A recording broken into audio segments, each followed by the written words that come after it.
Welcome back. One of the things that ChatGPT will do for you is to create new context for content that you already have or for ideas that you already have. For example, if we were to take an existing document and we were to take all of the text and to place it inside of ChatGPT, what we're going to do is to give ChatGPT context and to tell the chatbot to write it in the context that we specify. Once we have the context, we're going to click Shift Enter, and we are then going to paste in our article. We're then going to click Enter, and we're going to allow ChatGPT to rewrite the article.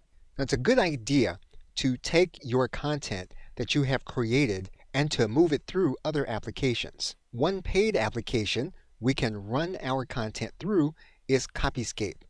Now, Copyscape does have a charge associated with it.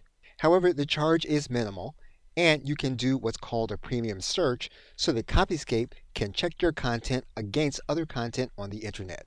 We're now going to click Premium Search, and our content has now passed the Copyscape test.